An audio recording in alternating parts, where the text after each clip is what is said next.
বিসমিল্লাহির রহমানির রহিম। দর্শক, আমি এই মুহূর্তে আছি নোয়াখালীর ভিতরে আরেকটি নোয়াখালী আছে, যার নাম হচ্ছে ৬ নং নোয়াখালী ইউনিয়নের ৪ নম্বর ওয়ার্ড বাহার বাইদের বাড়িতে। এখানে দেখছেন একটি খাটিয়ার।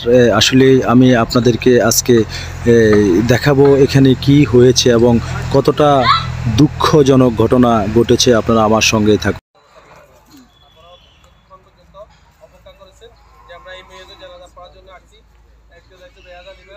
আমরা এই মেয়েদের কেবলার চারিতার সাথে এই ইমামের পিছনে এই মেয়েদের জানাজার নামাজ পড়ার জন্য আসছি।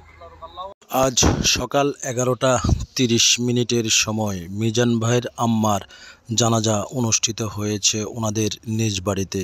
উক্ত জানাজায় শরিক হয়েছেন আব্দুল্লাহ চেয়ারম্যান, আরও শরিক হয়েছেন ১ নং চজ্জব্বর ইউনিয়নের নবনির্বাচিত চেয়ারম্যান জনাব অ্যাডভোকেট ওমর ফারুক সাহেব। আরও উপস্থিত ছিলেন এলাকার মান্যগণ্য লোকজন, যেমনটি আপনারা দেখছেন।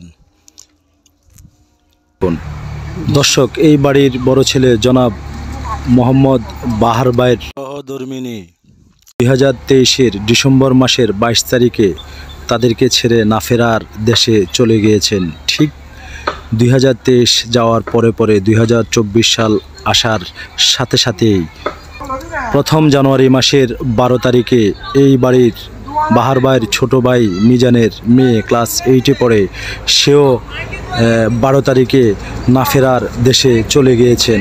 আরেকটি দুঃখ, না যেতে যেতে আরেকটি ঘটনা তাদের জীবনে ঘটে গিয়েছেন। আজ 15 তারিখ বাহার এবং মিজান ভাইয়ের আম্মা তাদেরকে ছেড়ে না ফেরার দেশে চলে গিয়েছেন। আসলে দর্শক, এই পৃথিবীতে কেউ চিরস্থায়ী থাকবে না, সবাই একদিন চলে যেতে হবে না ফেরার দেশে। দর্শক, যেমনটি দেখছেন, এই 23 দিনের মাথায় এখানে নতুন 3টি কবর একই সিরিয়ালে আছেন। আসলে খুবই দুঃখজনক। এটা হচ্ছে বাহার ভাইয়ের আম্মার কবর, যিনি গতকাল রাত 11টার সময় না ফেরার দেশে চলে গিয়েছেন। আজকে ওনার দাফন সম্পূর্ণ করা হয়েছে। তার পাশে যে কবরটি দেখছেন সেটা হচ্ছে বাহার ভাইয়ের সহধর্মিণীর কবর, বিসখানের কবরটা। উনি মারা গিয়েছেন। তারপরে যেমনটি দেখছেন, এই বাড়ির ছোট ছেলে মিজান ভাইয়ের মেয়ে, যিনি ক্লাস 8-এ পড়তেন, তিনিও না ফেরার দেশে চলে গেছেন। আপনারা সবাই তাদের জন্য দোয়া করবেন, আল্লাহ যেন তাদের কবরকে জান্নাতের বাগান বানিয়ে দেন। দেখছেন আহাজারির কান্না, বাড়ি জুড়ে অনেক মানুষ। আসলে একটি দুঃখের ভিতরে আরেকটি দুঃখ, আরেকটি দুঃখের ভিতরে আরেকটি দুঃখ এসে যোগ হয়েছে।